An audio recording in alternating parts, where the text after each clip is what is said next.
Hey guys, no, I wasn't watching football, Tom. I had to get my hot tea because my beautiful won't bring it to me because she doesn't want to be on the camera. No, she's so scared to be on the camera because she's not made up. I'm like, yeah, yeah. So I was watching the Bucks earlier today stomp the Bears. Oh, the Bears are horrible.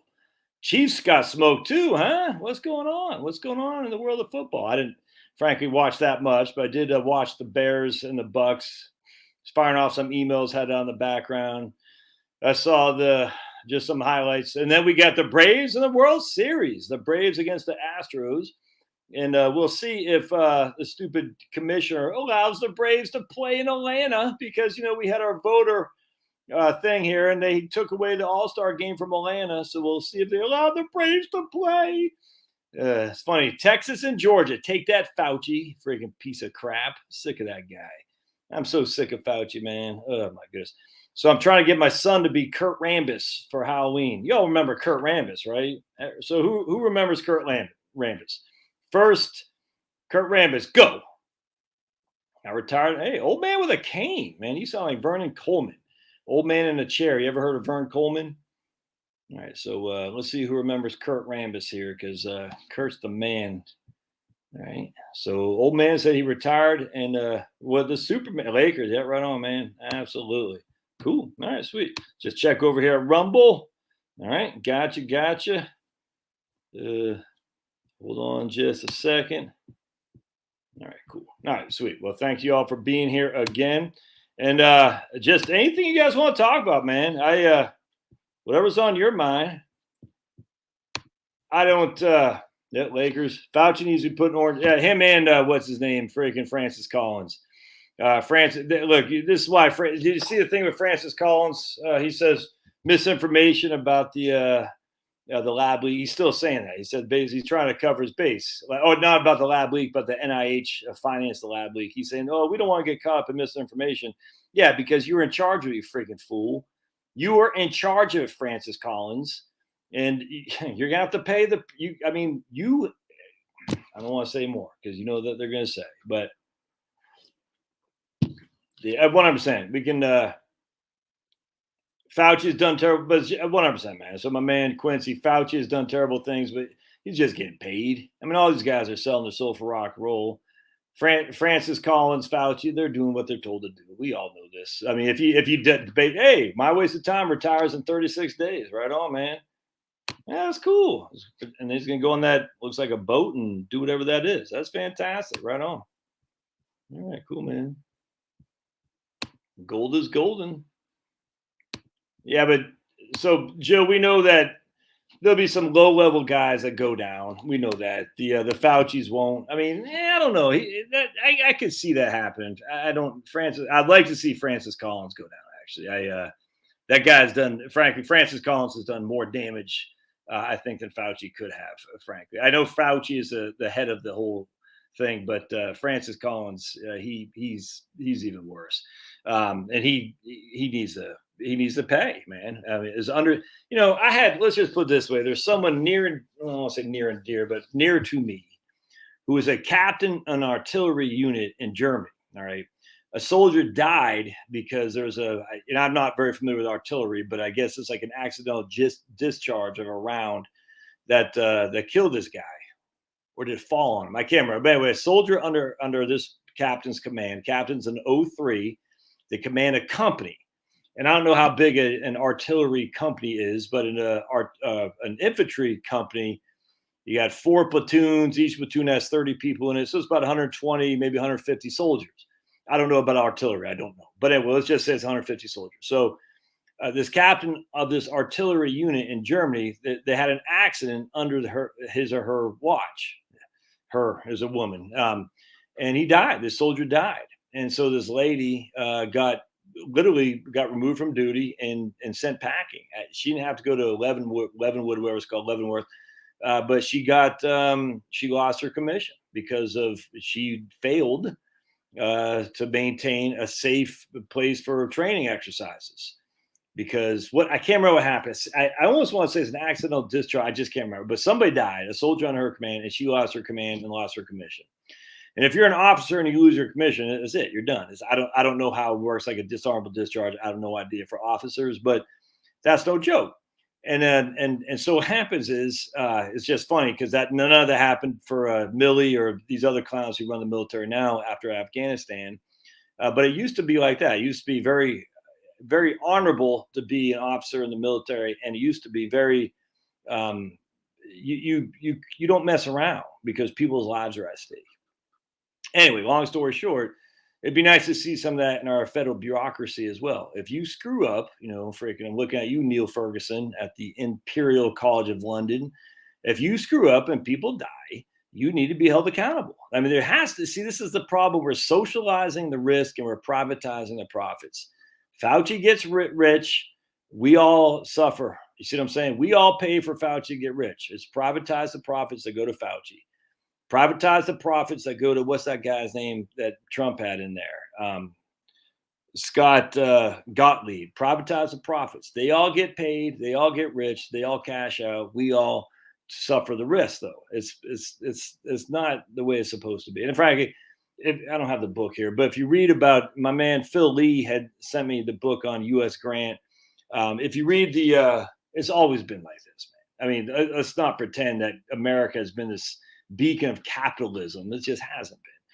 I mean, it has entrepreneurs, 100%. We've allowed entrepreneurs to flourish, 100%. But let's not pretend like the corruption now is unique to today's time. It's been corrupt since day one, man. It just has. The issue is now, because of the advent of social media, we're able to be more privy to it, whereas before we weren't, because it's all swept under the carpet. If you just think about back, Ted Kennedy and Chris Dodd had their waitress sandwich. Nowadays that'd be well known. It's kind of known back then, but the national media didn't run with it, and if the national media didn't run with it, no one else did. There was no blogs, no, it's New York Times and the big three, Washington Post, New York Times, and the big three, and that's it. And if they didn't run a story about the waitress sandwich between Ted Kennedy and Chris Dodd, no one ever knew about it.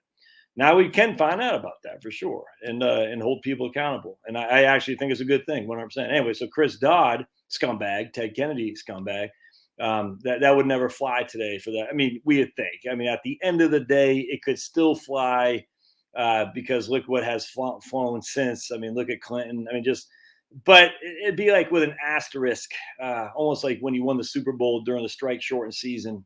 It'd be like an asterisk, almost like, yeah, you're still a scumbag, but it's not nearly going to be as blatant as Chris Dodd and his waitress sandwich with Ted Kennedy. I mean, just look that up. Freaking scumbags, man. And somehow women, they didn't do anything because they're working in DC. They want to be part of the power structure. As long as it didn't happen then, it sucks to happen to some other young ladies. Scumbags, all of them, all these pieces of crap. And anyway, the point being is DC has always been dominated by scoundrels. It still is today. It's just that they make a hell of a lot more money, and sadly, they have a whole lot more damage they can do to us. All right, so let's anything that you guys want to talk about, because I'm whatever's on your mind. You got questions? Yeah, I don't like Bitcoin. I look crypto. Yeah, I know it's blockchain. I get it. People like it. I don't. Yeah, perfect timing on Francis' retirement because he knows he needs to get out of there before it's too late. Look, these guys are all, they don't do it. I just don't. People could buy Bitcoin. I don't understand why people get so offended when I challenge Bitcoin. It's weird to me. It's like, dude, if it's so good, why do you care what I think? It's the weirdest thing. I don't care. I tell you, I just go back to soccer. I could care less about soccer. So I don't say anything about it. I just don't care. I mean, I'll say stuff about it, like soccer's boring. How dare you? Like, why do you care? It's the weirdest thing to me. WNBA is horrible, horrible. If you like it, I don't care. I just think it's silly. It's dumb. It bores the hell out of me. It's fun to poke the bear, but it's like, I don't care. If you like it, go crazy. I don't care. The thing with Bitcoin, so in Tesla, I know I can get quick views by putting anything about Tesla and Bitcoin on there. And I do that on occasion because it's fun to poke the bear. I know I get a lot of feedback and it's fun. But at the end of the day, I don't get the whole thing. Again, it's okay to be speculative.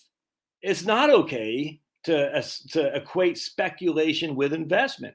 And this has been my pet peeve since day one when people use investing in the S&P 500 equivalent to a gamble. No, it's not, man. Gamble is speculative. All right. Investing is not, because as much as I cannot stand corporate America, big corporate America, the facts are they still employ people. The facts are I still buy stuff from them. The facts are they still make profits. The facts are they still got to deliver goods. The facts are they still have to make a product that I like and you like and every other freaking person out there likes, or else they're going to go bankrupt.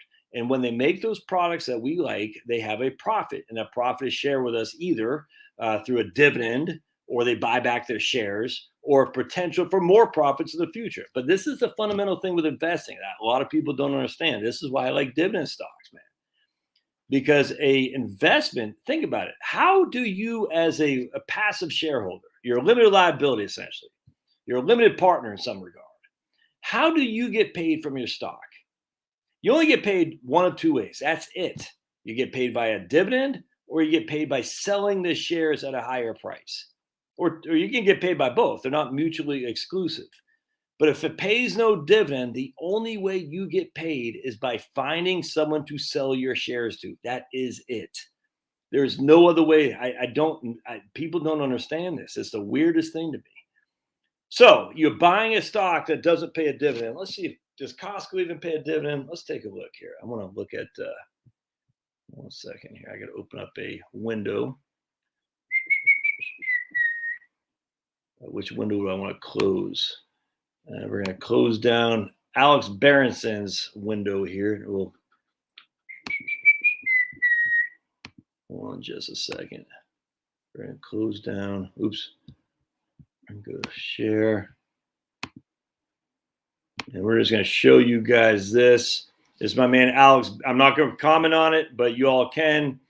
Let you guys look at that, and then I'll stop, because it's Alex Berenson Substack, and you should subscribe to it. It's like $100 a year. You don't even have to pay for it. Hopefully y'all can you all see that? Yeah, so we'll close that down. If you're not following my man Alex Berenson, you gotta stick up your butt. Hold on a second. So let's all right. So let's go to Costco. We're gonna go to Schwabby.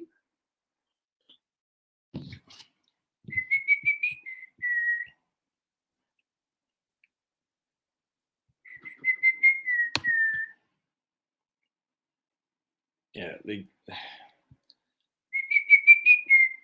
hold on just a second. I'm going to go to research.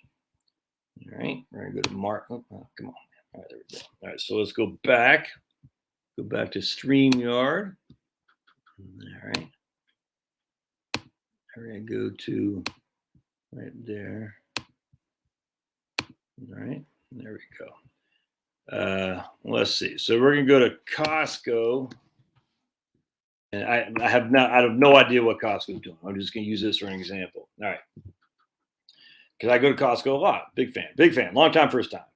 All right. So does Costco even pay a dividend? Let's see.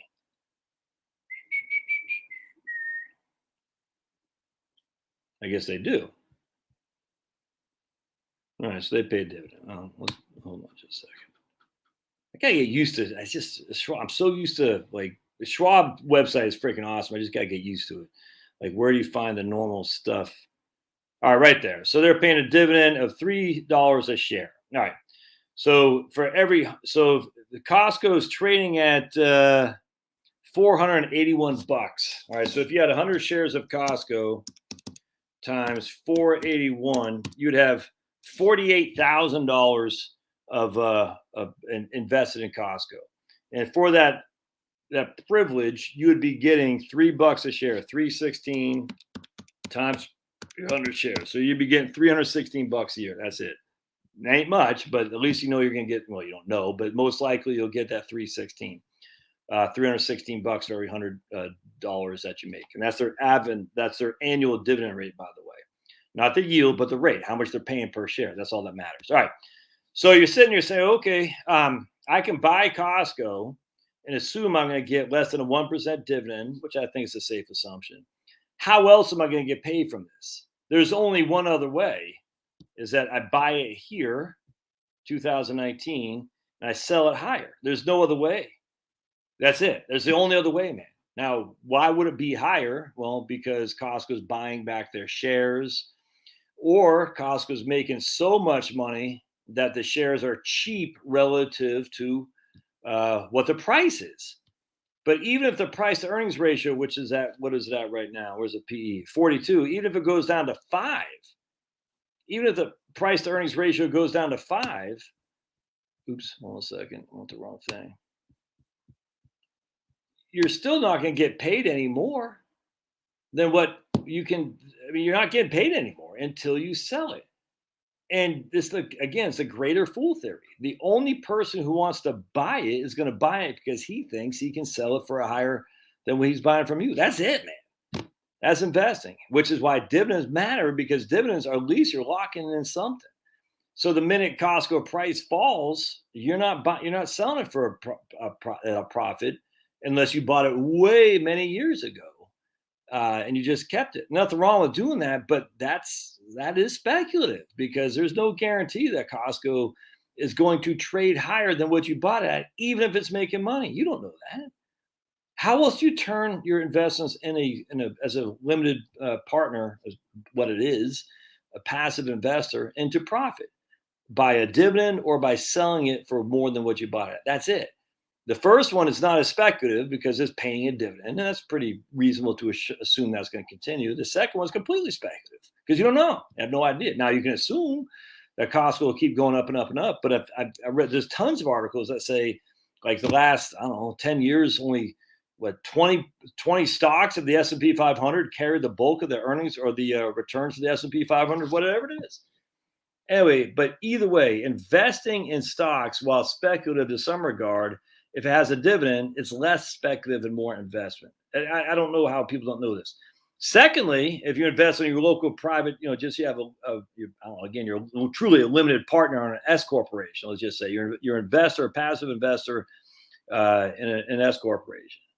Well, there you typically are going to get a contract that said on the front end, I can sell my shares back to the partners at a certain point of profitability. There's a little bit more than speculation. You're truly investing. Usually the contract that says, I'm investing in your company, here's what my expectations are, and if we exceed those expectations, I get money that we can pull from the business.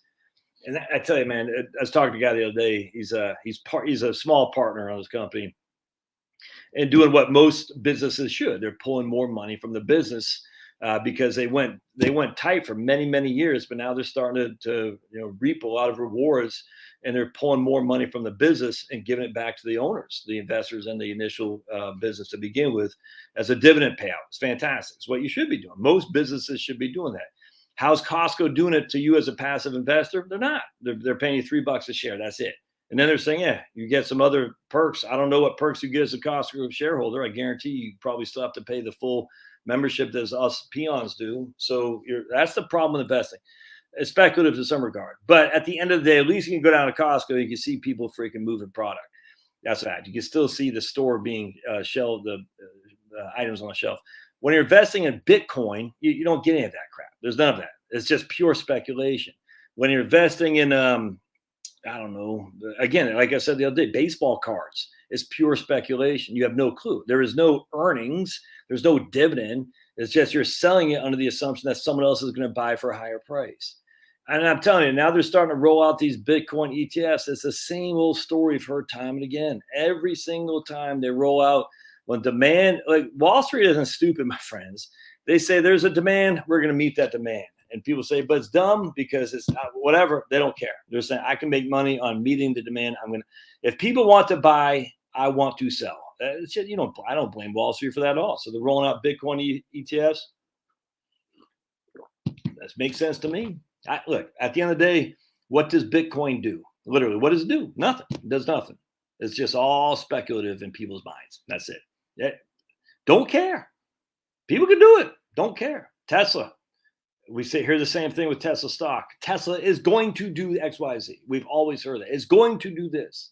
is going to do that. All right, it's all speculative, man. All speculative. Just going back to the old Jimmy Carter with his solar panels. By 2000, this is Jimmy Carter saying this in 1978. We think solar panels, solar photovoltaic, solar will equate to 20%. This is what they said in 1978. By the year 2000, solar will give us 20% of our energy needs, not electricity needs, our energy needs. That's what Jimmy Carter and his administration said in 1978, that in 22 short years, 20% of the U.S.'s energy needs would be from solar and solar alone. As the whole story again. Liberals are judged on their promises. Conservatives are judged on the results. This is the socialists are judged on the promises. Capitalists are judged on the results. It's just the same thing. All right, so let's keep going here. Peter said he retired last year. Best thing he ever did. Well, I bet your wife didn't like to hear that, big man. But good stuff, man. Hey, Josh, October 31st, 2-year anniversary. I retired 5 days before my 57th. No regrets. Oh, freaking awesome. I'm busier now than when working. I got to work on projects I love. Oh, that's freaking fantastic. I was talking to these people yesterday or 2 days ago. Let's just put it this way. I don't want to say too much. Wonderful people. Not going to do the, you know what? So they're going. So the one is going to be let go, which is just absurd. Anyway, long story short, this person has had, let's just put it this way, a hard time raising children. I don't want to say more. Not a hard time like the children weren't bad or anything like that. Just a hell of a battle. Let's just put it this way. And there's lots that these people can do to help other people who have gone through the same battle with their own children. And it's like, all right, you don't want me anymore because I was a hero yesterday and now I'm a zero today. Screw you guys. I still got a love of the Lord, and the Lord wants me to do this to help other families who are dealing with the problems we had with our children, and I will help them to the best I can. And to whom much is given, much is expected. So it's good stuff. And it's fantastic because these guys aren't running out of money. My man Peter here is not running out of money. My wasted time isn't running out of money. I mean, obviously they could start freaking, shooting fentanyl into their veins. I doubt that Peter is going to start doing that. He's never done it before, but who knows? Maybe he's doing it right now. I don't know. I highly suspect he's not doing that. But maybe. I mean, obviously anyone could go crazy in any given time, but not likely to happen. In fact, it's likely to be less opportunistic when you're doing things you want to do, for sure. I 100%. I think this is right. Yeah, Barrick better be looking out, Jill. Dasik from Echo Health Alliance. He needs to be in prison, 100%. He needs to be looked at. Let's just put it that way. Allegedly, I got to put that in there. Allegedly, they need to be looking at that guy. Barrick. It's weird how he turned last year, and I'm sure. So you gotta, you follow Brett Weinstein, and it was weird. A sudden turn of events from Barrick. I think it's from North Carolina State or something like that. They started talking about the lab leak theory was no longer crazy man talk, and Barrick was one of I think it's Ralph or Richard Barrick, something like that. It was one of the first to say that, and that kind of gave some cover for us crazies to say, yeah, there's more than what we've been told. But I'm not holding my breath. And the reason I'm not holding my breath is because, the beast looks out for the beast, man. Yeah, please do my show on ESOP, employee stock option plans, NUA, private company ESOPs. Yeah, I'm not the guy for that, man. NUA is fine. I think it works on occasion.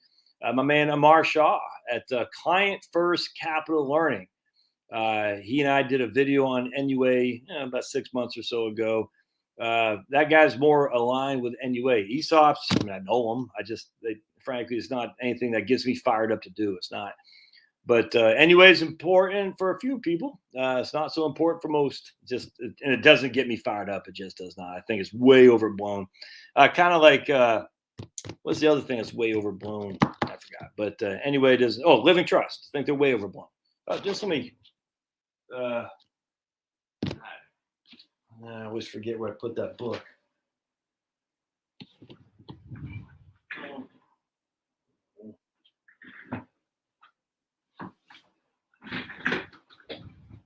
My book on understanding living trusts.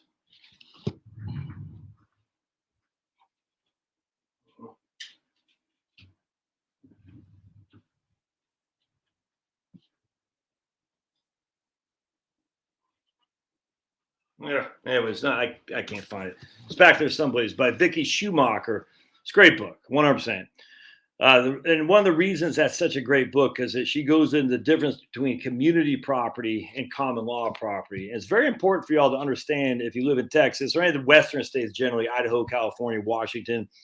I'm not going to get into it right here because I'm not sharp on this, but just you can get a full step up basis if you live in a community property state as long as your investments or as long as your assets are titled as community property. And off the top of my head, I can't remember. That means a full step up basis. If I die, now I'm in Georgia, so we're common law. Even though theoretically we could be retained our community property when we left from Texas to here, but we'd have any property other than a house. But anyway, so community property. And I'm going to butcher this, don't freaking look it up yourself. But Vicky Schumacher, SCHUMACHER, Vicky Schumacher, Understanding Living Trusts. I had never known this. It's nuts. And then, long story short, community property. Charlotte and I are married. We got $1 million in ETF. We'll just use that. Our cost basis is $200,000. I die as long as it's titled properly in a community property state, Texas being one. She inherits it 100% cost, 100% step up basis, not half, 100%. You can't do that in common law states. And again, it's been so long since I read that damn book. But off the top of my head, I can't remember the reasoning behind that. I just remember I was like, damn, that's crazy. So if you're in community property states, and then you got Louisiana. Louisiana's jacked up across the board. Love you, Louisianians, but man, your state's crazy, which I love. Take me a Cajun any day of the week over New York, Manhattan night. That's for damn sure. But if you're in a community property state, you got to understand that. And if you read Vicky Schumacher's Understanding Living Trusts, I think that'll go a long way for your understanding of community property versus common law. And then Louisiana, French Cajuns. All right. But then if you're a Fed, you always got to get the FERS guide from Dan Jameson. My man Chris Barfield talks about Jameson, so always get the FERS guide. He updates it every year. It's just great. I wish I had my Understanding Living Trust book. It's back there someplace. I don't want to look for it. All right. Why are we saying that here? Oh, because my man's talking about NUA. Everyone, their mom from an investment advisor. You can do. Oh, they also talk about in-force distributions. In-service distributions. It doesn't do much for me either. There's a lot of things that are good for the financial advisor in terms of, coming across like to get you to pay fees. There's no other way around that. A lot of that stuff is just very specific to individuals. And a lot of times it's just not that needed for most people, in my opinion. All right, so Denise says to retire 2019, what were your first 2 years like? Any surprises? Anything you wished you tweaked differently? Hey, Tina, que paso? Why doesn't anyone follow the money with these jerks? They do, but the media has so much control still is that, the media look, man, this is what I say at the end of the day. You got three levels of corruption. You got the Democratic Party, which is being led by the media, which is being led by the oligarchs. Is literally that simple, man. The media doesn't. The Democrats don't control the media. The Democrats are controlled by the media. All right, and the media still has a vast, wide range of wealth and resources. Yeah, just the idea that Alex Berenson was banned. That other people are banned from YouTube for talking. That is what literally, UK had a thing. I was looking at Berenson just 2 days ago with an article from UK. I can't say that on YouTube. This is from the UK government, and you still can't say that. It's insanity, man. I mean, this is reality, real life stuff. And people's lives are at stake. But if I say that, I lose everything that built for 4 years here. It's freaking crazy. And you can't say it's science. You just say it's an established narrative that the oligarchs has told the media, and everybody else follows. It's crazy.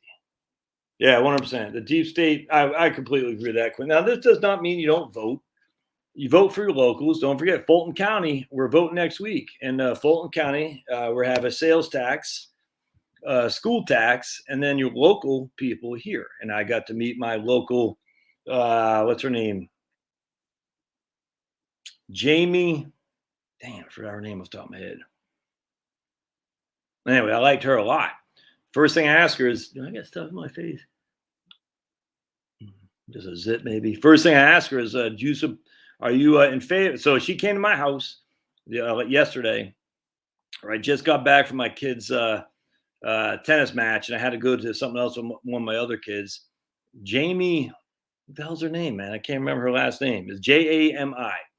And she's knocking on my door, and I came out from behind. I said, she goes, hey, I'm Jamie, whatever my last name is, run for a city council in Milton. I said, all right, only question I need to know, are you in favor or not in favor of jabba mandates? And she goes, hell no, I'm in favor of medical freedom. I said, you are my guy. So it's funny, too, because she's also part of this lawsuit, which I'm part of, to sue Fulton County against mask mandates. And she's saying her opponent here in Milton is like, Jamie, whatever her name is, hates Milton schools. It's just such freaking scoundrels, man. Scoundrels. She hates Milton schools because she's suing. Like, yeah, I hate Milton schools when they freaking, it's not Milton, it's the county, by the way, when they mandate masks on my children. It's nuts. And Jamie also has a special needs kid who has a hard time with masks. Freaking scumbags. They're all scumbags. Anyway, so I'm a big fan of Jamie. I'm going to try to interview her here anyway if I could. Anyway, so remember, it's November, first week of November. Is it first or second Tuesday? Second Tuesday of November or first? First Tuesday of November or second Tuesday? I can't remember. But basically the first week of November is when you're voting. And everyone in here, I guarantee, has a vote for wherever you're at. I guarantee it. There's something going on in your district that has something going on. Some freaking fake school tax, some fake referendum, something you can vote against your public health commissioner. What the hell, man? It's not even an off year. It's an off year. There's no Congress vote. There's no Senate. There's no president. This is the time it matters. Get your freaking butt out there and cast that vote. They're not going to cheat as much on these off years elections. They're not gonna. They look, they can, but they're not gonna. But they certainly will hear you vote your voice. So Calgary and Edmonton, all right, both those cities in the western part of Canada, in Alberta, which is considered the right-wing province of Canada. Both those cities had far left-wing mayors win just 2 weeks ago. Calgary and Alberta. You don't want to know why? Because like my man Quincy said, it doesn't matter who takes office. It doesn't matter who takes office for the presidency. I agree with that 100%. Trump did what he could do. He batted 750. He was perfect the first 3 years, and the last year he sucked, in my opinion. He hit 750. But that's still better than nothing. He at least arrested where we were going, but he didn't fix it. That's for damn sure. At the end of the day, personnel is policy. I blame Trump. He had some horrible people that was working for him, and that's on him. Anyway, but the problem is locally, it does make a difference. So you got to get your butts out there and vote. Remember, the first week or second or first Tuesday of November is election time, wherever you're at. Do not go Calgary unless some far left mayor take over. Because what do you think the various Republicans who run Alberta, because it's Republican, it's not Republican there. It's I forgot. It's the Tories, whatever it's called. I can't remember what it's called anymore. But anyway, they're like, oh, the left-wing mayors won Alberta, won our two biggest cities in Alberta. Oh my goodness, we got to go left. The same thing that happened here. Same thing that happened in Georgia. Oh my goodness, a very far left wing, because we had a mayor race here in Georgia too. Kasim Reed, whatever the old mayor's name, he's running again. If he wins, you know what I'm saying? It's like you got these far lefties, they're winning, and all the people say, oh my goodness, you got to get out there and vote, man. It's crazy. Of course, my vote, I did vote. My vote in Fulton County last year counted. It did count, just counted for Biden, which is weird because I could have sworn I voted for Trump, but what am I to say? What do I know? The people who run the Fulton County voting machines, they know better than I who I meant to vote for. Right here, I tell you, my man James D. Oh, I'm hearing this a lot. This bothers me. I spent an hour on hold with Vanguard. Yep, you ain't the only one telling me this, James. This isn't good, and I until they get right that ship, that's not good. And then Abraham Lincoln says Fidelity is excellent, which is weird because when Abe was running presidency, they didn't have Fidelity back then, so I'm not sure how he knows, but like Abraham Lincoln says, don't believe everything you heard on the internet. Yeah, and here's Tom Major, Fidelity. Matt says he enjoys my channel. Right on. By the way, if y'all have a specific question, I'm going to request, give me some of that money via Super Chat. Give me some of that money via Super Chat. If you want to have a question that I just go down through the list here, and then I yap, and this is how it works. So if someone has asked a question 5 times, I'll get to it. I just go through the list, and I yap, and people, there's a lot of communication going on that I'm not involved in, which I think is freaking awesome. But anyway, if you want a question or comment specifically addressed to me, do a Super Chat, and it'll come to the front of the line. Just as an FYI, I can't believe I'm begging for money. I'm begging, baby, beg. Right here is another Fidelity guy. Yeah, lots of Fidelity people. I like Fidelity. I like Schwab best. And it's not that I have any animosity towards Fidelity. I just don't have an account of Fidelity. And Schwab's freaking fantastic. Look at Brad, this guy right here. That's fantastic. All right, so Peter says to Denise, who asked what he's been doing for 2 years, he just has projects lined up. Every day is a chance to shape your life the way you want to. You have more time to focus on the pursuit of happiness. 100%, man. South Jersey in the house. Kathleen, what part of South Jersey? No, Peter Schiff. Let's see. Oh, boy. Abraham Lincoln lives in Louisiana? Damn, I didn't know that. No wonder why the South lost, right? Retired says, my 2 years have been great except for my only sibling passed away. Oh, man. I wish I would have saved more cash. All right, interesting. Naples Ford in the house from Frugal X Mana. Wow. Lost 35 pounds since retired. I've never heard that before. And I guarantee his blood pressure and all that is fantastic. Oh, boy. I've missed a bunch. What happened? I've missed a bunch of questions. Why does it do that? VEXPX realized capital gains over $20 a share. That December distribution will be $20 a share. All right, let's look up VEXPX for old Denise.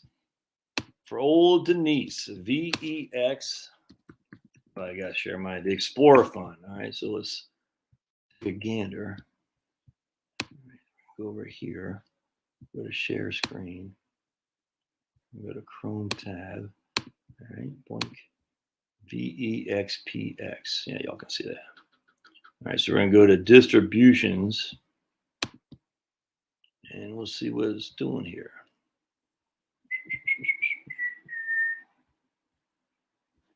All right. I just see 2020, Denise. That's $8 a share in 2020.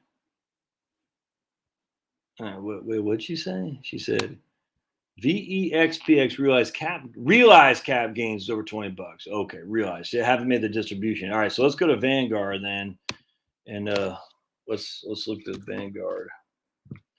Vanguard, I think, will show us the likely capital gain distribution. So we're just going to go to personal investors. And we're going to go to VEX. And let's look up. All right. All right. Distribution. All right. So they don't have the right there. So again, right here, 30% of Vanguard Explorer Fund is unrealized capital gain. And right there, Denise, look at that. They've realized $20. They realized, woo! You're right, Denise. Look at that. Good job, Denise. You're freaking kicking butt out there in North Carolina. Good job. I hope you are watching what Denise is saying here. This is good work. So Denise is saying, even though Denise likes Wisconsin teams, there's another guy in here called Eric Miller who also likes the Packers. Well, what's up with that? I guarantee if you say, who's the best quarter of the Packers, they'll say, Brett Favre, Aaron Rodgers, and that's it. And I say, you ever heard of Bart Starr? They're like, I don't know who Bart Starr is. Yeah. You ever heard of Bart Starr? Paul Hornung? No, I don't know who that is. Yeah, Denise. Eric Miller. You never heard of Bart Starr, Paul Hornung, and the I'm drawing a blank. Man, my brain is just not functioning. All right, so here's Denise. She goes, I got a Vanguard Explorer has realized capital gains of over $20 a share. You see what she's saying there? So what we're going to do is we're going to close out her for a second. And she is right. $20 a share. Realized capital gain as a percentage of the NAV as of 9/30. So 15% of this fund was sold as capital gain. Most likely is long-term capital gain. All right. So that is a big flipping deal. And then we go to dividend, we go to distributions. We notice nothing has been distributed this year at all. Nothing. Not a big fat nothing. So that tells us something. So now what we're going to do, can we go, will tell us future distribution projections. Where do I go for distribution? Distribution. No results found. They'll usually give us a distribution. Yeah, right. What data? Right. March and April. Nope. Realized capital gain. Yeah, okay. They're not. Let's just click on this real quick. I don't want supplemental. We'll go here real fast. That's not what we want. I tell you what. Hold on a second. Let's go to taxes. Yeah, I'm not going to find that off the fly. So we'll go to December tax. Let's just see if that says anything, because it's always December where they give the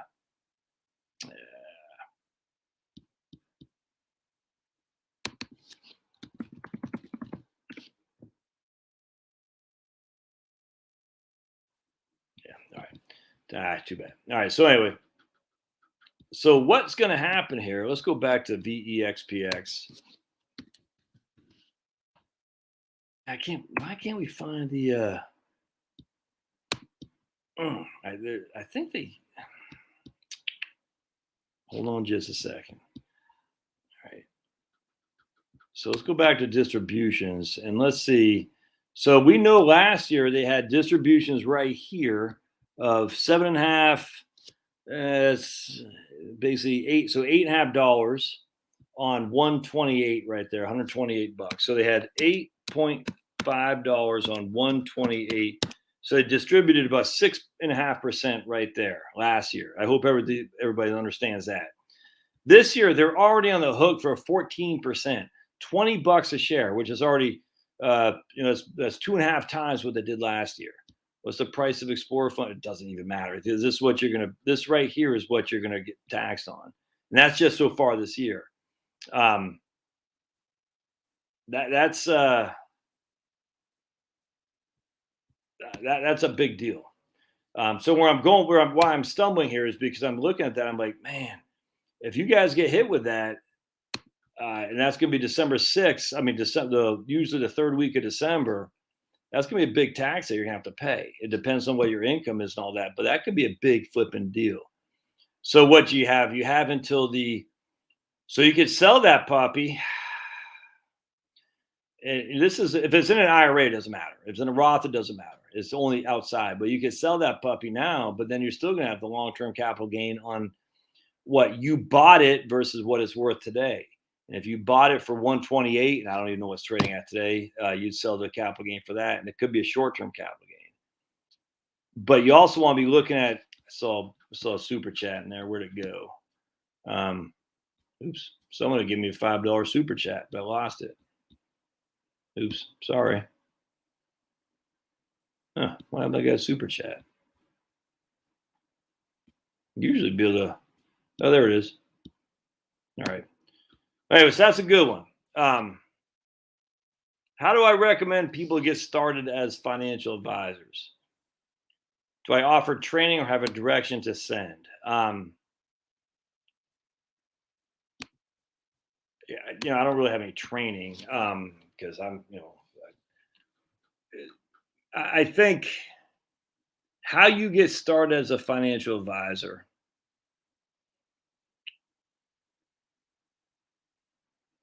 I always say to people, if this is a second career, it might be different. But if it's a first career, I say go to a bank platform. Now, when I was in banking in the late 90s and early 2000s, when I was in bank in the early 2000s, not the late 90s, it's different back then because now the banks aren't, there's basically no traffic anymore. But I learned a lot on sales. I learned a lot on what most people are affected by, and it's not investment returns. Most people have debt. Most people are trying to get mortgages. Most people are trying to get home equity lines of credit, car loans, the whole thing, CDs. The vast majority of people don't have big investment portfolios, but the vast majority of people have bank relationships. And so you learn very quickly to talk what the vast majority of people talk like in banking. And you don't learn that in an investment firm. You just don't. And so working at a platform in a bank, for me, was huge. Because I'd already worked for Vanguard and Schwab for 4 years up to that point, and then going to a bank is just a whole different ballgame. I mean, I thought I knew investments. I didn't know anything else. I didn't know what a home equity line of credit was. I knew what it was, but I didn't know anything about it. Hell, I didn't even know what a trust was. That was my best experience. I would highly encourage people to go to a bank, get a couple of years on a platform, hawking whatever products they got, home equity lines of credits, kept credit cards, all that stuff. But I don't know how it is anymore because everything's done mostly via online. So I don't know how you solicit business. I just don't know. But that's what I'd recommend for sure. If you're a second career, that might be tough to do. So if you're a second career, I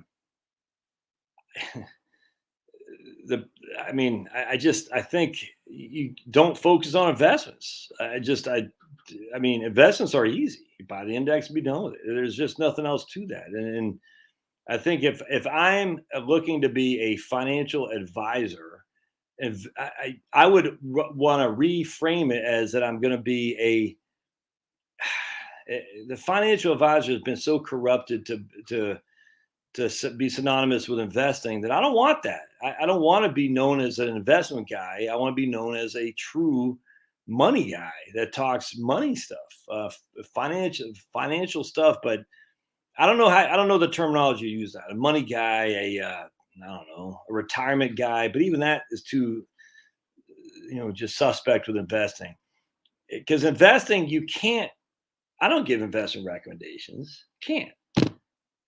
And I wouldn't. Why would I tell people what to buy? I mean, I say, hey, that's what I think. Buy the index, be done. I mean, literally, that's asset allocation, asset location. But I can't say buy this fund or that fund. It's not. I don't invest people's money. I don't manage it. I don't do anything. I have no desire to do that. It's because you don't need me to do that. No one needs somebody.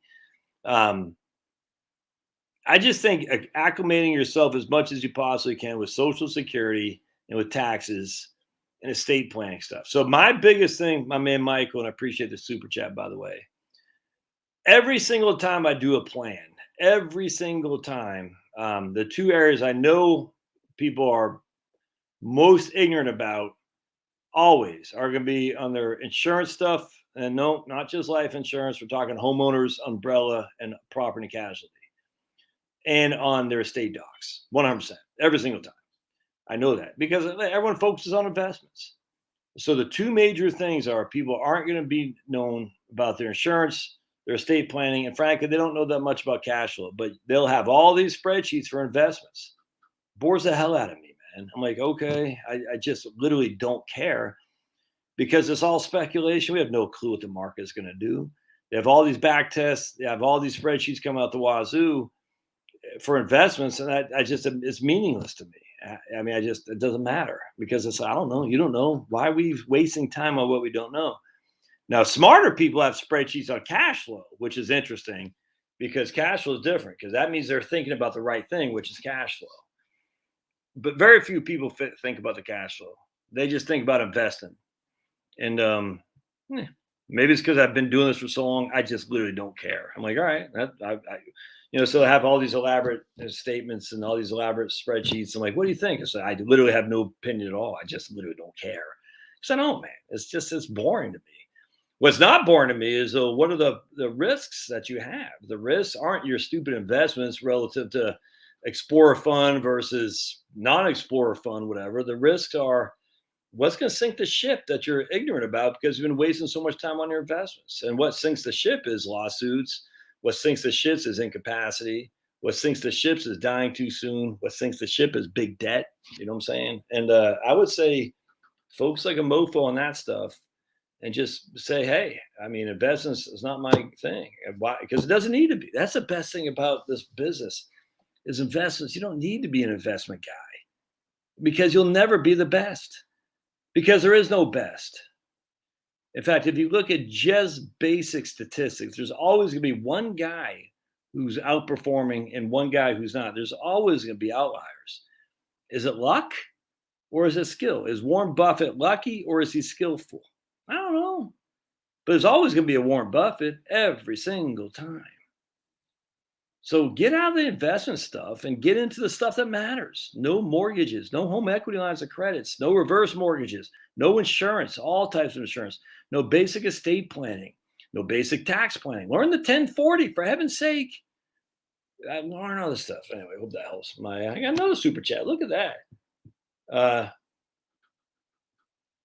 My man Eric. Ugh. Eric says he bought some land in Minnesota. Do I build or wait till prices go down? Oh yeah. That's a tough one, man.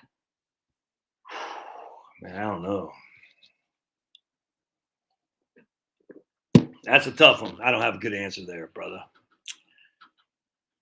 I don't have a good answer. At the end of the day, I don't know. I was thinking, I was talking to this guy the other day. Where does he live? I forgot. Somewhere around Georgia. He's like, man, if I only knew where he grew up, it was like, BFE, and now it's not BFE. He goes, I should have bought all kinds of land back then, and he would be, worth millions and stuff. And no one knows, but that's land. It's not. It wasn't developed when he was there, so who knows? But at the end of the day, it's just the. I just don't know. I mean, the scarcity of materials seems to be rectified in some regard in terms of materials, in terms of lumber and whatnot. But now it's become more of a scarcity of labor.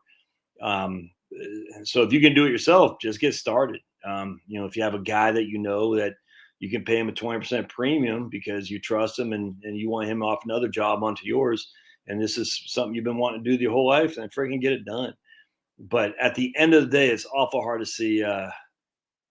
It's hard to see how this craze can keep going, but I just don't know. That's a tough one. Appreciate the super chat though.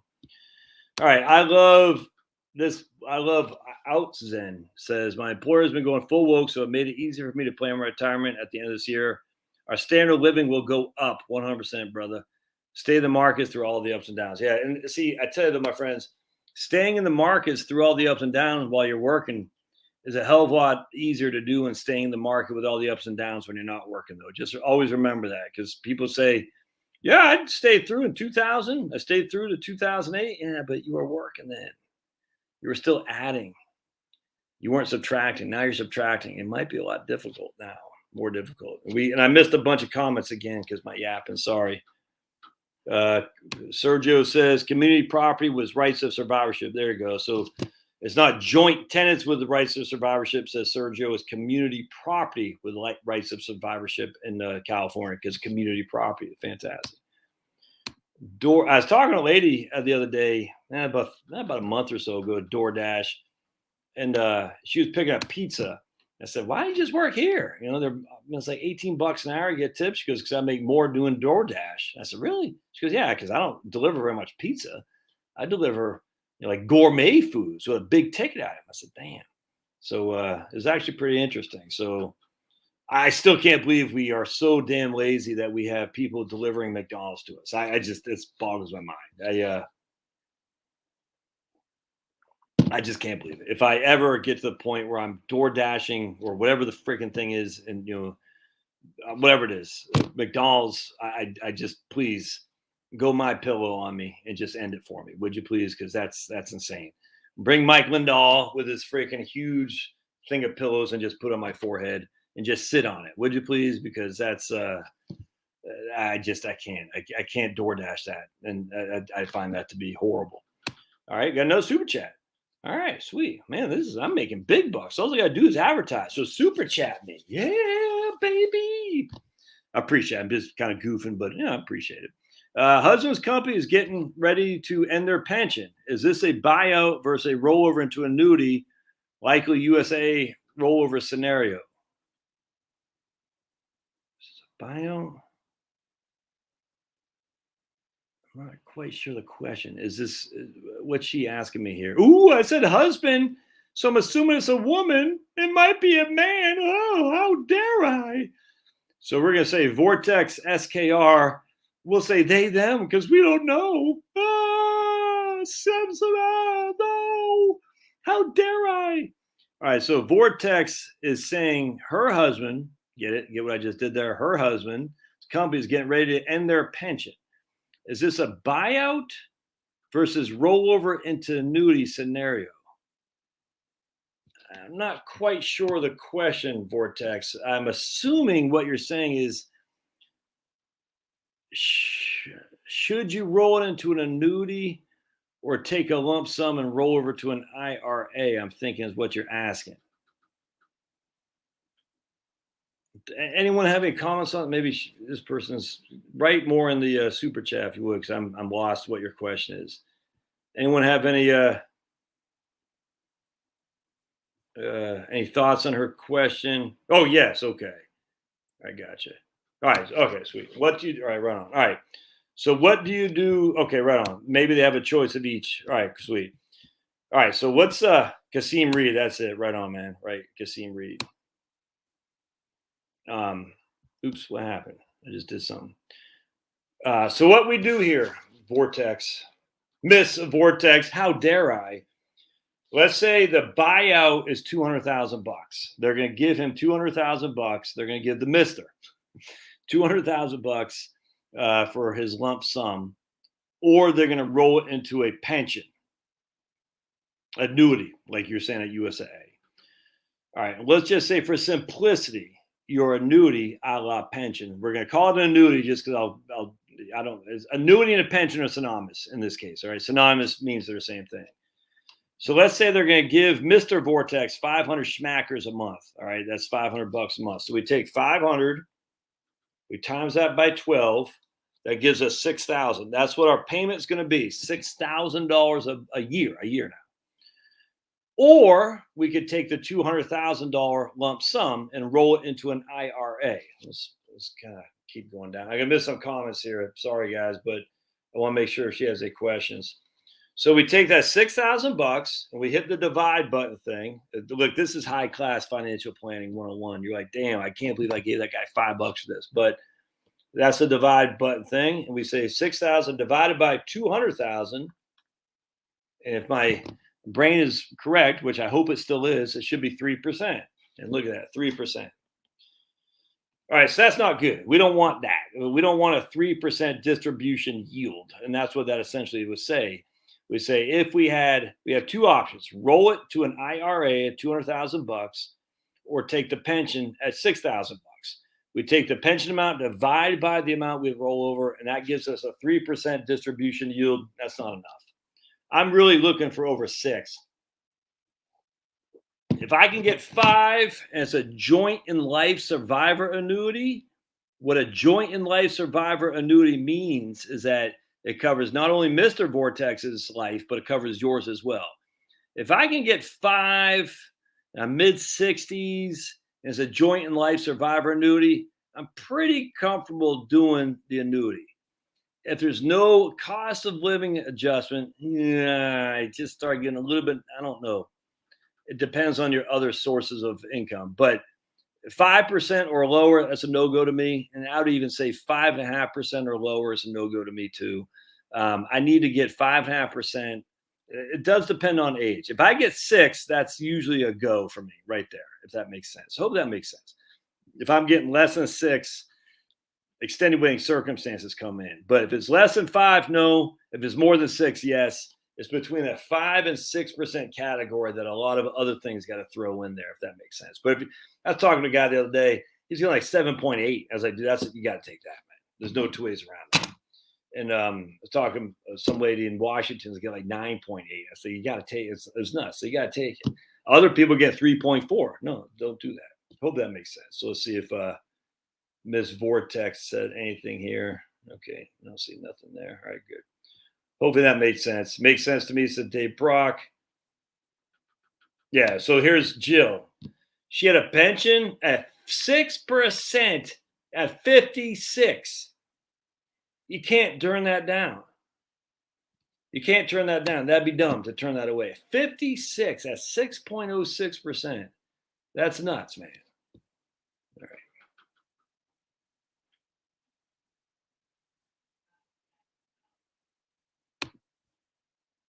7.8 to 9.8% on a pension annuity. I'm not getting it, Denise. I'm not sure what you're saying. 7.8 to 9.8. Oh, on these two people. Yeah, right. Exactly. I mean, you can't freaking turn that down. I have a small Fidelity, HSA, and Roth. No problems, but I'm not wild about the Masonic eye logo. They do seem to push Chinese investments on their webinar. I had someone from I don't own Exxon anymore, Denny, but yeah, I still like it. I mean, we're good. I bet Exxon is killing it now, isn't it? Let's take a gander. I haven't looked at Exxon. I sold it 61, something like that. Let's see what old Exxon is doing here. I bet it says 68, 63. Yeah, I still like Exxon. Energy companies aren't going anywhere. I had a lady email me today or yesterday. She had her stuff at a managed account at USAA, was transferred to Schwab like a year ago, like the haven't shaved. And then Schwab is trying to push her into Mariner as opposed to what they currently have. And that kind of concerns me some. I'm not going to lie to you, because she had a managed account with USAA when USAA was doing this. USAA sold it to Schwab because USAA wants to get out of that business, because USAA lost millions of dollars by being bad people against financial advisors, of which I knew many of them, and they screwed them, and USAA paid. And I tell you, for a brokerage firm to pay out to their employees for that's like a miracle for it to happen. And they paid like $20 million because they were scumbags. And so USA says, we don't want the liability anymore. We're going to offload all that to Schwab. And of course, the people who paid out were you and I, the members of USA. Very few lost their jobs for that kind of stuff. In fact, the guy I know should have been gone in 2 seconds flat is still there, probably still making $300,000 a year. Not just that guy. There's another guy I know too, who knew all along what USA was doing. Very comfortable with it. And then when S hit the fan, they said, oh, we didn't know I have anything. Yeah, you did. In fact, not only did you know, you were pushing this for people to do. And yet when it came to, as fakers, man, my experience at USA was people talk a game, but it's everywhere, not just at USA, but people talk a good game in the comfort of their home, in the comfort of their secure job. But the minute S hits the fan, they had nothing to do with it. And you're like, you're such a faker. So few people are willing to lay it on the line. It's disappointing. It's human. I get it, human nature. You just look at Paul. I mean, not Paul, but look at Peter. Look at the apostles with Jesus. You know, they knew Jesus, what he had done, and yet they still ran. And it still disappoints me to this day. People who you thought before were good people who just said, no, not. I don't. That these guys are bad. I had nothing to do with it. You're like, but you're the person who is making that happen, and you're the person who is the leadership who told your underlings to do this bad thing, and now that the bad thing gets come to fruition, you're saying you had nothing to do with it, even though it's because of you that these guys did it. Because if these guys didn't do it, they would have lost their job. So they had a no-win situation, and now they're the ones being held accountable and having stuff put on their U4, but they can't get jobs in the business, and yet you're still retaining your 300,000 and 400,000 a year job. That's freaking weak ass crap, and you should be ashamed of yourself. But you first should be fired because your ass is a freaking fraud. Freaking pisses me off, man. I'm so pissed. I'm still pissed at that, as you can tell. Thankfully, the arbitration committee found for these guys who were suing USA. But man, I tell you what, that's a tough thing to do. Because who do you think controls the arbitration committees through the SEC? It's not the individual advisors. It's not the individual client. It's the brokerage firms. Who do you think controls the FDA? Who do you think controls the CDC? It's not the individuals. It's Big Pharma. Everybody knows this. Everybody knows it. Who do you think controls the SEC? It's not the SEC. It's friggin' big investment banking firms. It's stacked against all of us, man. So you got to take precaution. Anyway, point being is, so when USA sold out to Schwab took over all USA's things, managed money, and the reason people hired USA to manage their money because they trusted USA. So we let a year to go by, and then I knew exactly what was going to happen. They're going to say, all right, you've been with us for a year. We've established a relationship with you. We think we have a better account for it than what you had before. See that a mile away, man, a mile away. So some lady says, what do you think? I said, I need to know what the fee, I don't know anything about Mariner Wealth Management. I mean, I've heard of them. They're buying up places like crazy. I don't know what the payout is to Mariner from Schwab or Schwab from, I have no idea. But the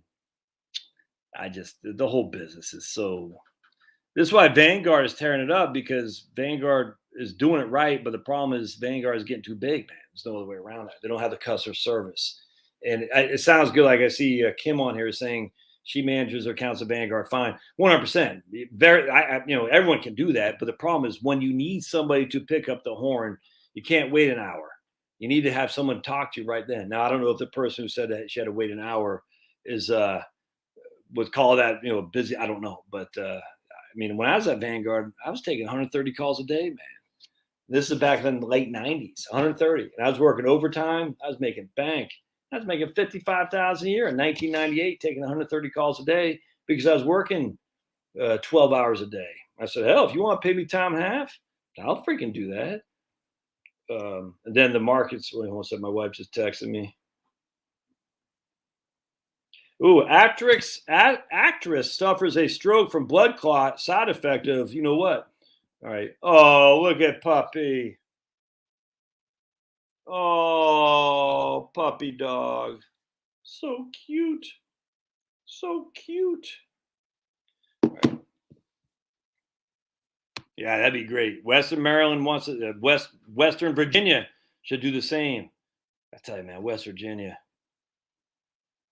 is where I'm telling you. I didn't know Tim Pool moved to West Virginia. Did y'all know that? Crazy. All right. Schwab, I love Schwab, 100%.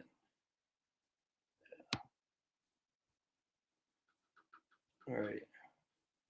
Yeah, they call a lot of penalties in the NFL, man, for sure. Hey, another super tag. Look how Josh rolling in the scratch. All right, he's 53, 4 million, 2 million in brokerage, 2 million IRA. Oh, 280 on the house, need 80K a year, want to retire, looks doable. What do I think? Well, take our trusted calculator. He's 80K a year on, well, how much you got? 4 million? What was that? 80 divided by 400? That's a 2. Is that 2% or 20%? That can't be 20%, right? No, I'm screwing something up here. Yeah, it's a 2% distribution. That's before Social Security. Dude, get it done, man. Wow. Jeez Louise. Hell, I retired 5 years ago. All right.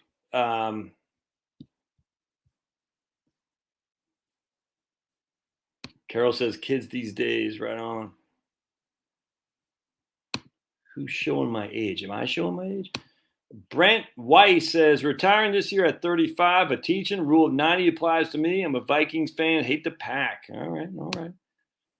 All right. Rule of 90 usually means age plus number of years you've worked. So if he's 35 years of teaching, it'd be 55 years of, it'd be 55 years old and 30, that'd be 90, right on. So that's what it'd be, 55 and 90.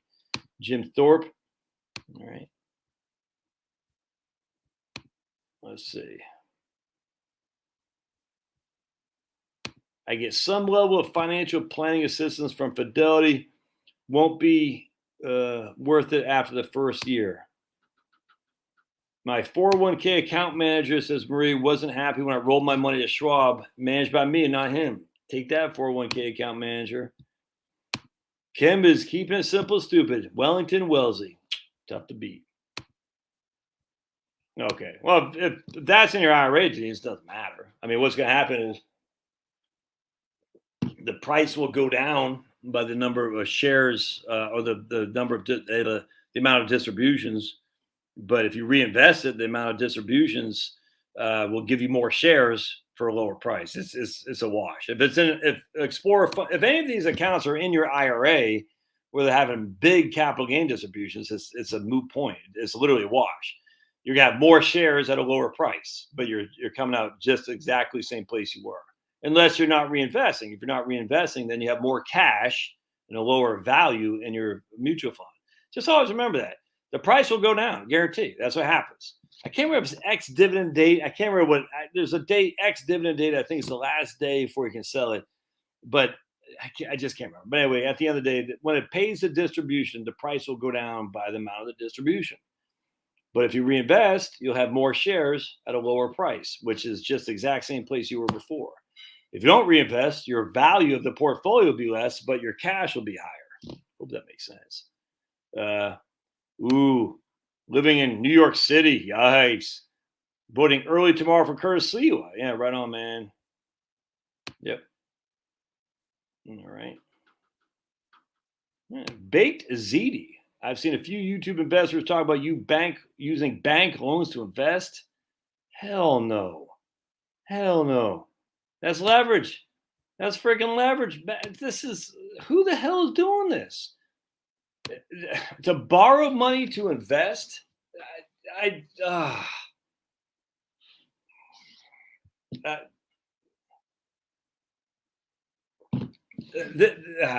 This is, again, you only hear, no one was saying this in 2009. That's when you should have been doing it. They just say it now because they're like, whoa. But I tell you, this is what's happening on Wall Street all over the place. Leverage is, I don't know if y'all remember, but what's his name? Freaking the guy who ran the PIMCO Total Return, Bill Gross. All right, so Bill Gross was one of the top performers, the bond king, they called him. Top performing bond fund managers for a long, long time. PIMCO Total Return. How was he so good? I wonder. Because he's leveraged, man. Just happened to work out for him. He got lucky. But when you're leveraging, there's the downside is gigantic. What do you think caused a friggin' stock market crash of the 1929? Not 29, 28, 29. Leverage. Don't do that. It's like these fools saying, oh, don't pay off your house early, invest. All right, so I got 100% equity in my home. I should borrow against it and invest? Yes, because the interest rate's low and potentially you could take a tax deduction. It's freaking stupid. That's stupid stuff there, man. Do people, I guess, maybe, again, I've done videos on this. When I was on Charles Schwab, I was on what we call a trading desk. It sounds fancier than it is. It's just in front of your computer in a call center, in a cube, but you're trading. And I also had to make margin calls. You call people and say, hey, you leveraged, you took margin, the stock is down. I can't remember what it was like. Once it went below 50% equity, we had to run all these calculations. It's been a long time, but something like that. It's like, so you borrow, let's say, you got stock. I'm going to screw this up, but you borrow $50 to buy $100 stock. So you put up 50 as your equity and you borrow 50 and you can buy $100 stock. I hope that makes sense. I think maybe it's 35% was the equity. Anyway, I can't remember. Let's just say it's 35%. So I'm going to screw this up, but if you had, I don't even know if I have a pen. If you had $50 of equity, oh,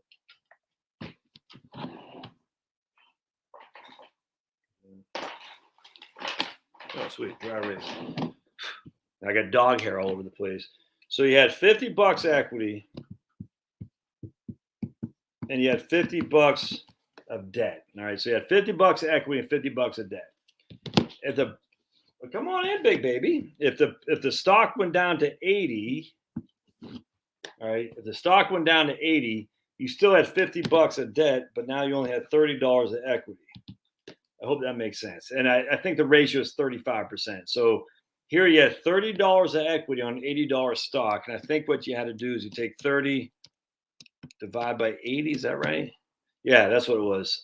So what happens here, the stock goes down. You still owe the 50, but now you only got $30 of equity. Now, it used to be a 35%, I think, was when the margin call would come. So let's just say the stock went down to 75. Let's do that instead. Use my shirt. I don't want to use my the gay pirate shirt to wipe that up, so I'm going to use my t-shirt. So we got stock goes down to 75. Now we got $25 of equity. All right, so here stock goes down to 75. We got $25 of equity, and we still owe 50. And now we take 25 divided by 75. That puts that 33%. That puts us 33% equity, or the converse of that would be 66% loan to value if you look at like a mortgage. And then you have to bring a margin call. You get a margin call. So you got to bring your portfolio above the minimum equity requirements. And if you don't, we're going to sell you out. Because what we're going to do is we're going to sell you out. And we're going to sell this $75 to cover our debt, and we're going to give you the rest, if that makes sense. So what happens is Schwab would say you have to bring enough money to get above.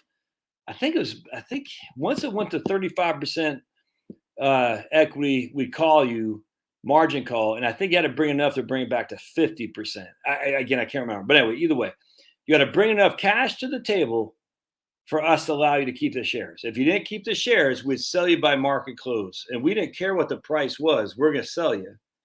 And we're going to recover our $50, and you'll get whatever is left. That's it. And I have to make these calls, and people would get freaking pissed. Because what would happen, they wouldn't pick up the phone. And we'd sell them out by market close. And then they'd call back and say, you guys sold me out. The stock has come back. You guys screwed me over. It's like, we didn't screw you over, dude. Your own damn fault that you got greedy. You should have been following it. We called you, said you got to bring money to the table. You didn't bring it. We sold you out. But people be like furious, like threatened. It was crazy. It sucked. And so what happened, of course, the minute that stock went back up to 80, you're fine. But the minute it fell below that margin, you got to bring money to the table. Well, where do you get that money from? I mean, you just got to sit on the side? No. A lot of people didn't have the money. And so they got sold out. They got smoked.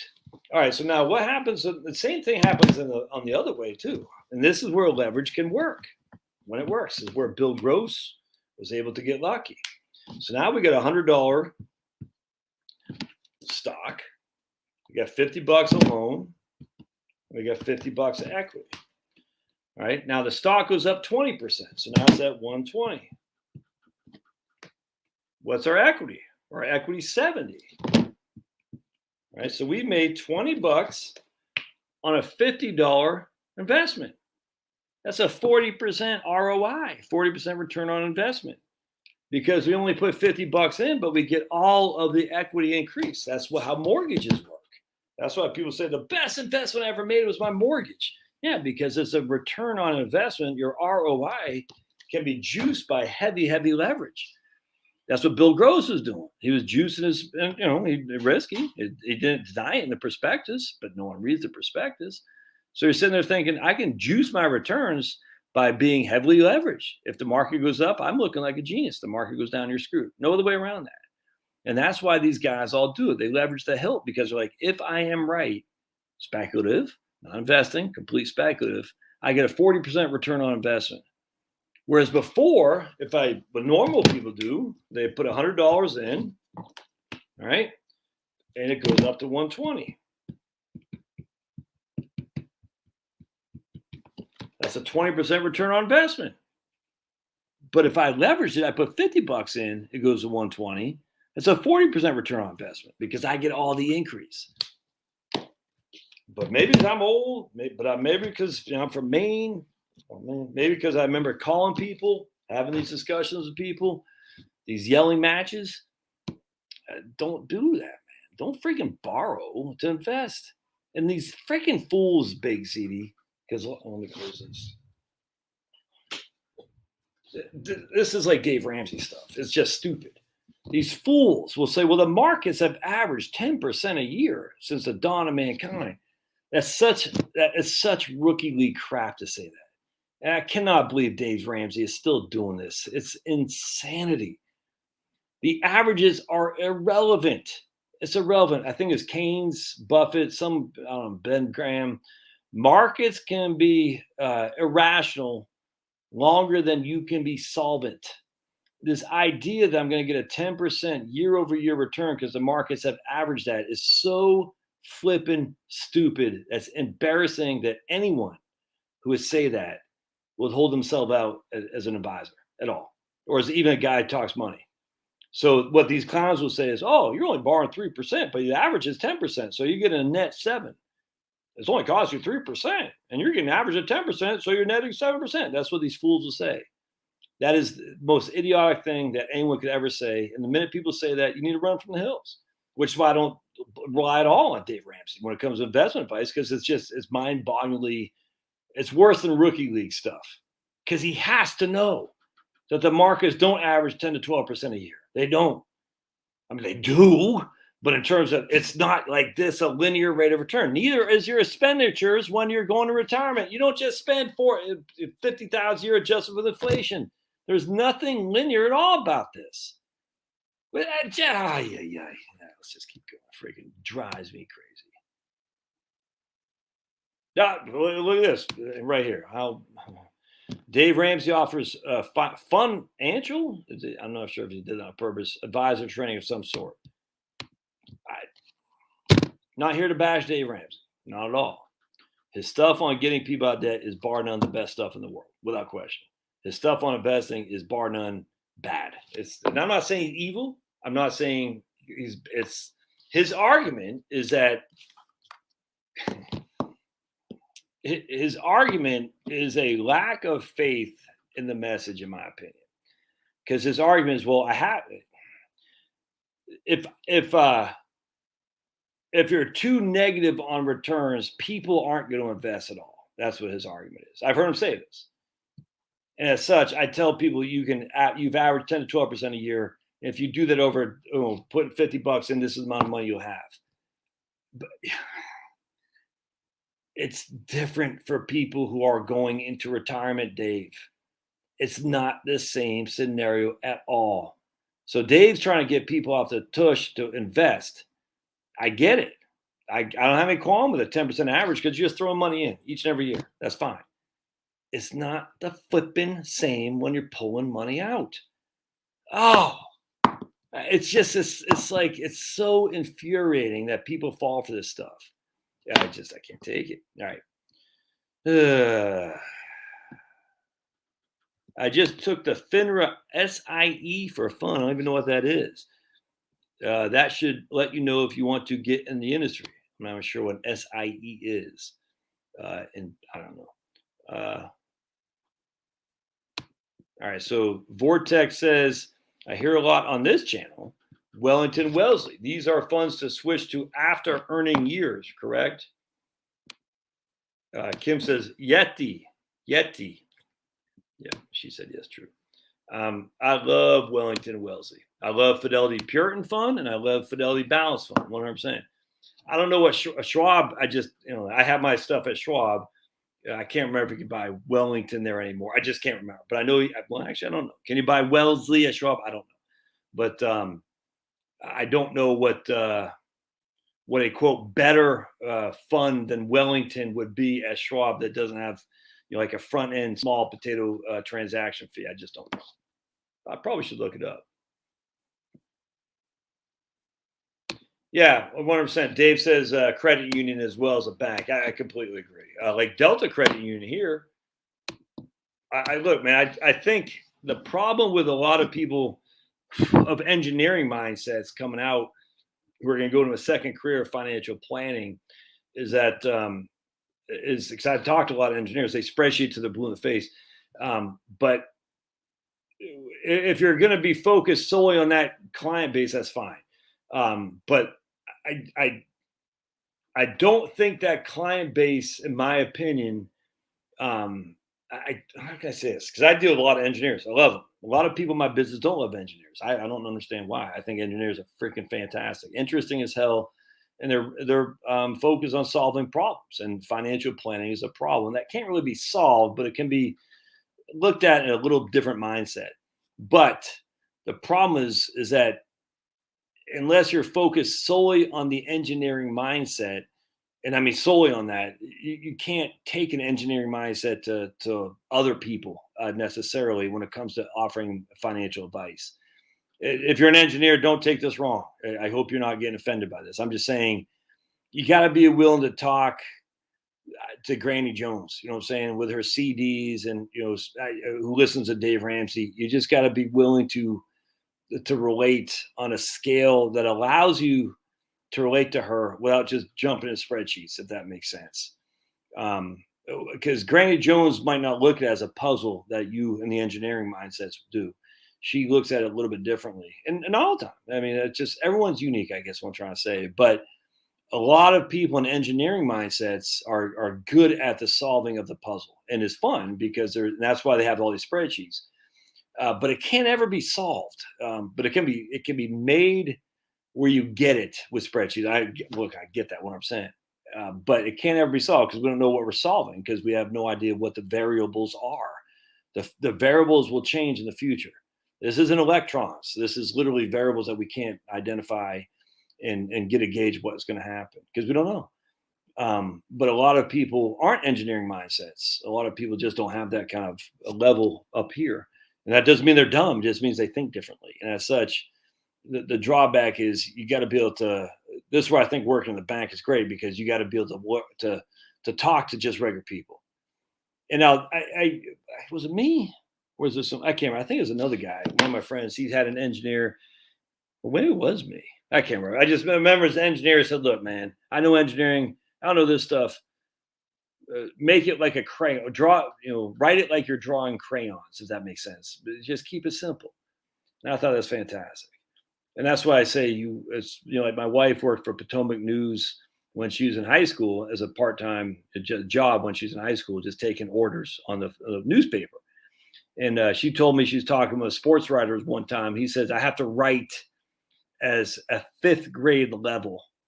So I'm writing to people on a fifth grade level. Not that they're stupid, but that's how people read better. It's incredibly interesting. And Stephen King, the It guy, Salem's Lot, he talks a lot about that too.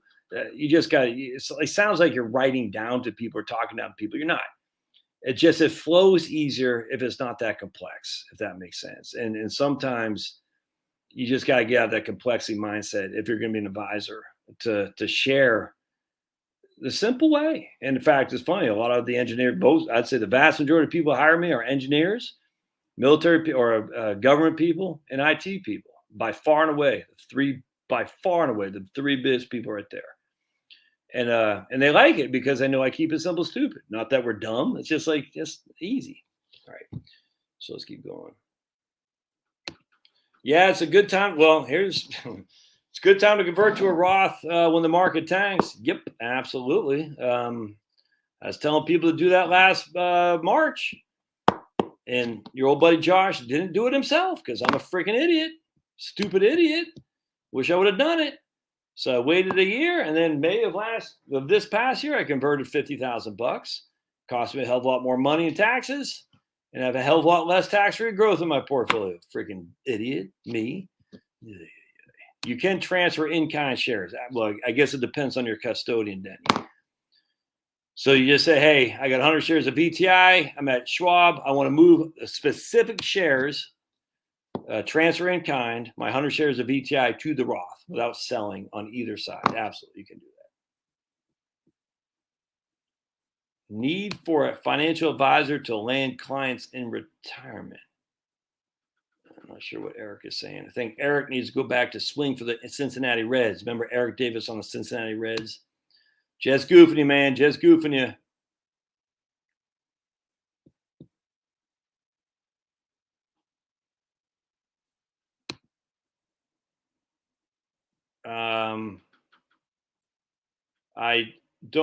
One of the credit union I use has 2 advisors on staff. They hawk front load funds. They gotta get paid, man. I mean, I get no problem. I actually don't have any problem with front load funds. Hopefully, it's American funds. I don't have any problem with that. I mean, they gotta get paid. It doesn't bother me in the least, as long as you know what you're paying for. I used them once for a specific question, and it was free. Well, that's part of the membership of a credit union for sure. What's the best public available site to run back tests? I use Portfolio Visualizer. I like it. The issue I have with Portfolio Visualizer and all back tests is that you can extrapolate data, and I get it. The drawback, Denise, is that how you extract that data and extrapolate that into the future, and that's the challenge that you have to have. So I like Portfolio Visualizer. FireCalc.com is pretty interesting. Fire, like Alec Baldwin fired a live bullet at a person, killed her, freaking scumbag. That guy needs to be in jail, right? Because he literally killed somebody. I don't care if someone handed him the live gun and says it's unloaded. You don't shoot somebody. You don't point it at somebody. You don't assume nothing when it comes to firearms, you freaking scumbag. I'm still pissed by that. If that was anyone else, they'd be in jail. You know what I'm saying? I guess I could say the same thing about Dick Cheney. He didn't kill anybody, though. I mean, someone's dead. Dead. Yeah, crazy. Anyway, just be careful using back tests too much because it's a tough thing. It's one of those things that, well, this happened, thus it will happen. Denise won't. She's not that dumb. Other than being from Wisconsin, like in the Packers, she's not that dumb. I love you, Wisconsinites. I love you. I'm totally goofing. Funny thing about Denise is she has a sense of humor. It's weird how many people can't laugh. I don't get it. Laughter is good. Is there a culture in the world who doesn't use smiling as a term of endearment? It's crazy. Let's see here. Yeah, estate planning. Well, Kim can say it. Her freaking husband died. Estate planning needs to be done now. There is no time to waste. Right here, tracking our retirement or our cash flow expenses for a full year before retirement made it easy. 100%, man.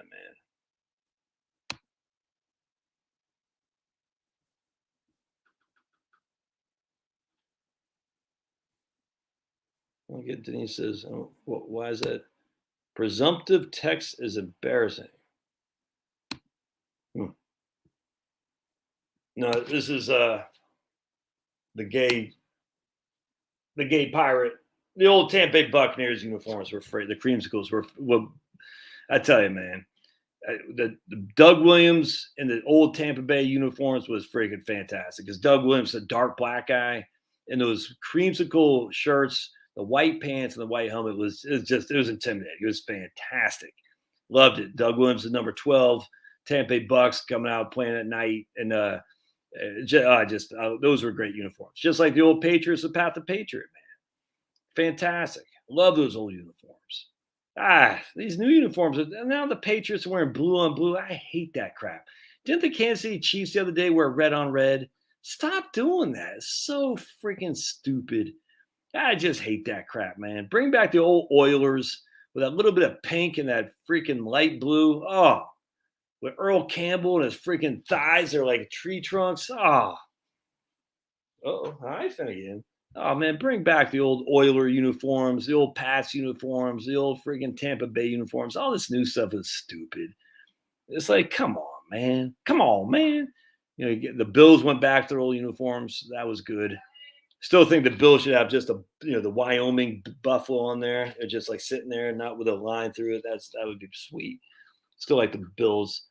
It's cool. The Jets went back. They're old now. They're back to their '80s Jets, which is kind of cool. Actually, I think that's kind of cool. Who else? Who was like who was wearing black the other day? Was that the Cardinals or something? I was like, come on, man. Come on, man. You got Michael.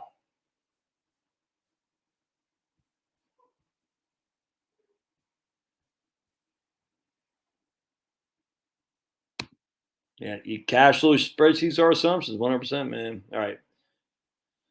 All right. New building permits have dropped by 5% this month. If you took money out of the market this year, can you put the money back in and won't affect taxes for this year? No. I mean, what you got there, buddy? What's up, chomps? Oh boy. No, if you're selling something, that's what affects taxes. If you're taking money out of the market, assuming that means you're selling something, that could be a taxable event. It might not be. It depends on your cost basis and the share price of your sale. But just because you put the money back in, that doesn't mean anything.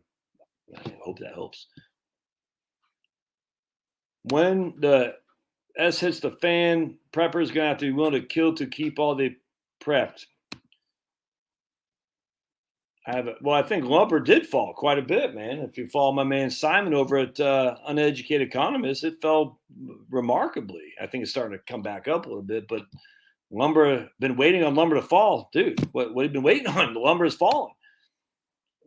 This is why I kind of, it's only get more expensive to do with inflation. Most likely, I agree with that. All right. Let's see what else we got here.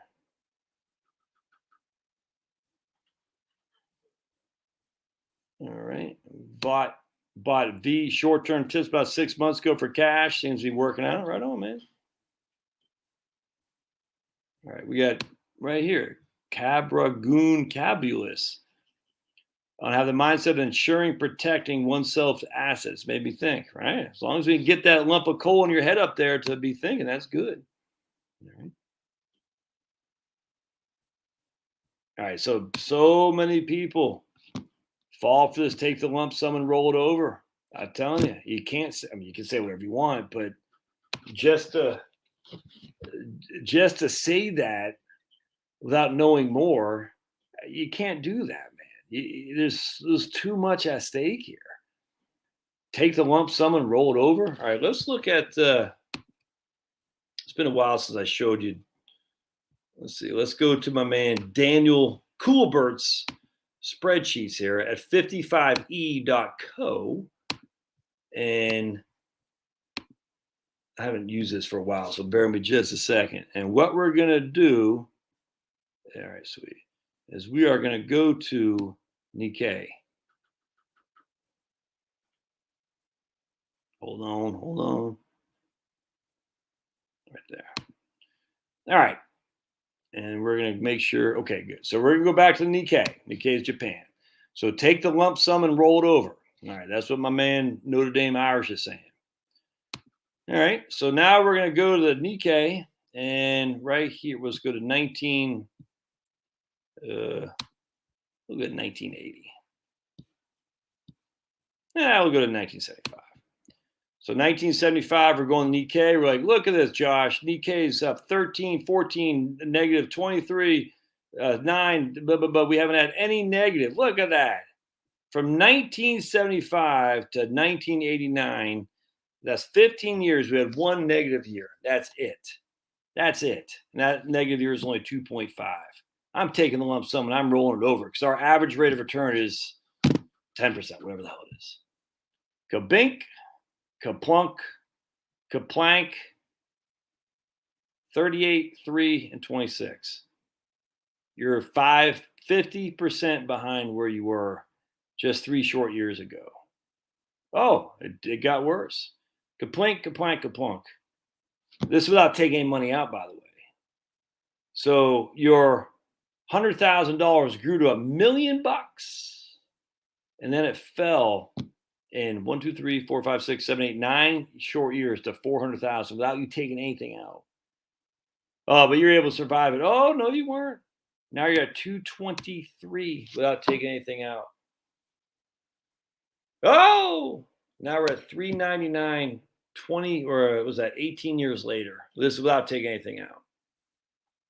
266. Yeah.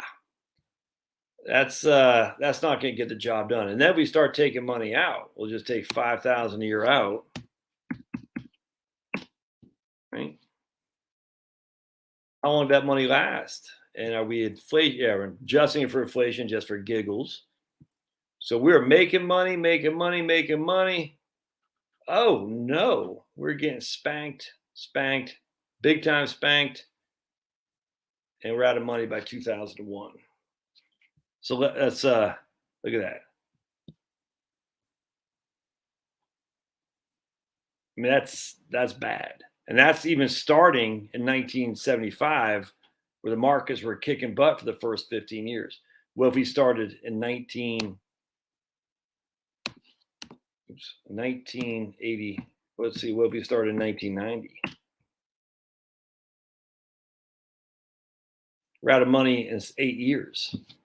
I mean, I can't stress enough, my friends, how bad Japan was. It could be again. America could be like that. You can't just say roll it over because the markets have always. I mean, you can say whatever you want, but because the markets have always done this, well, they always do until they don't. It's kind of like, oh, the Patriots got the momentum when the Patriots played the Colts in the AFC Championship in 2000, 2005, I think. One of the Colts goes Super Bowl. They won 2 straight years, 2005 or 6, I can't remember. The Patriots had a 21-3 lead, about ready to go into the half. Colts got a touchdown. So the Patriots went into the locker room 21-10, driving to start the third quarter. They're moving the ball just like they did the first half. They had a first down, up converted a 3rd and 10, 3rd and something. They had a first down. Penalty, holding, couldn't convert, and that was literally the game. The game was over at that point. It's crazy. They had the momentum until they didn't. Crazy. And if we had a Japan-ish scenario, annuities will be worth gold, 100%. But you can't just say to take the annuity either. We got to figure it out. Look, I'm not saying either of you guys are saying. Look, I'm telling you, Irish and this guy are both saying. No one's sitting there saying don't look at options. I get it, but you can't just say take the annuity because what if it's only 3%? Again, you're saying they're going to be worth gold. We don't know that. We don't know. I mean, I hate to say it, but the one thing about annuities, if it's fixed and inflation starts kicking in, go back to the video, and we'll start looking at inflation. All right, so let's go to let's just go to 10-year treasuries. Doesn't matter. I just want to show you inflation. So here's inflation. Oh, I want to go back to 1968. And here's our inflation: 4.2, 5.5, 5.7. And I mean, look at this. So if you had a fixed income at $6,000 a year, 3%, or even 12,000 a year at 6%, and you're fixed, not adjust for inflation, and you start dealing with these inflation numbers, you're in a world of hurt there too. Ooh. All right. Can they really pay a lump sum if you're still working? Yeah, that happens all the time, especially if a company gets bought out. Absolutely. That 100%. There you go. There's Denny.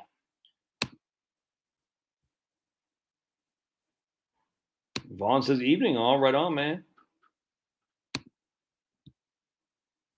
All right.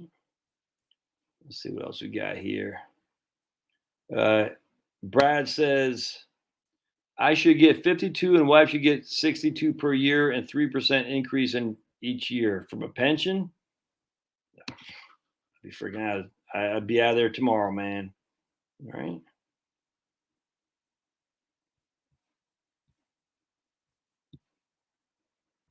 Yeah, appreciate y'all talking to each other, man. It's fantastic. R. Daniel says, true or false, pension annuity stops when you die. No, I mean, it could be true and it could be false. So if you have a joint life survivor annuity, your survivor, my wife's name Charlotte, the pension will keep going until both of us are dead. So if I die tomorrow because she killed me, as long as she's alive, she gets the full pension or whatever the survivor benefit is. So it doesn't stop if it's a joint life survivor annuity. If it's a life annuity with a period certain, all right, let's talk about this. So generally speaking, my default is take a life annuity or joint in life survivor annuity, JLSA, joint life survivor annuity. That's me and my wife with a 20-year period certain. Generally speaking, that has been the most profitable way you can do this.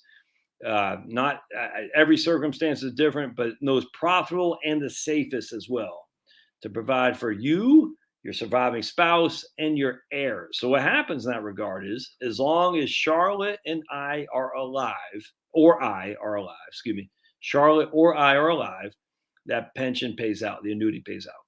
So if we die in year 30 together, we do a suicide pact because Fauci's knocked out the door. Then it stops because we're both dead. But we have a 20-year period certain. What if we did a suicide pact in year 10? The pension would still pay for another 10 years because it's 20 years guaranteed. 20 years guaranteed. We both die together in year 1. It pays somebody for the next 19 years. We both die. If I die in year 5 and she dies in year 25, it stops. All right. If I die in year 30 and she dies in year 40, it stops in year 40. Hope that makes sense. If we both die in year 18, it will continue to pay until year 20 and they'll stop. Hope that makes sense. So that's why I like the 20-year period certain. Generally speaking, to the 20-year period certain is when you're guaranteed to get all your money back. So if it's a $100,000 pension / annuity, by the time you usually get every single penny back is in year 20. So that's the nice thing. If you guys die before year 20, your heirs are going to get the rest. So at least you got paid, even Steven. Hope that makes sense.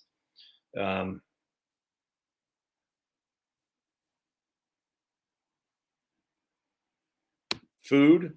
Tradewind says, where'd you put money if you had hyperinflation? Food, 100%. Vinyl says Fidelity has 2 tiers, one for rich people like him and one for peasants like us. All right. Can't wait for the Braves. I'm looking forward to the Braves and Astros. It's going to be fun, man. All right. Yeah, let's check out the Braves. Enjoyed it. All right. Think I can get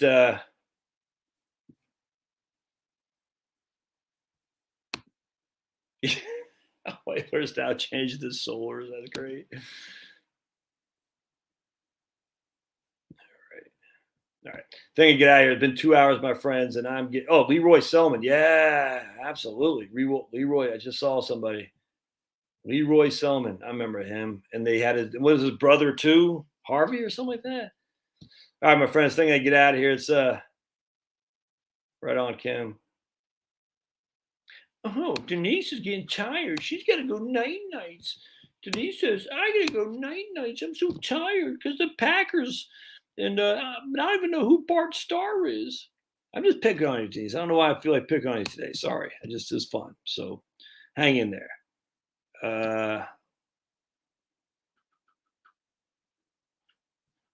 Dewey Salmon. That's what it was. Dewey Salmon. Right on. Yeah. Those old freaking Tampa uniforms are fantastic. I love them. It's actually pretty cool to see. Remember Mike Allstott when he came up the Bucks? They had the old uniforms. That was pretty cool. All right. I'm getting ready to get out of here, my friends. Appreciate y'all being here. Peace out. And don't forget to get your supplies. Just never know. All right. See ya.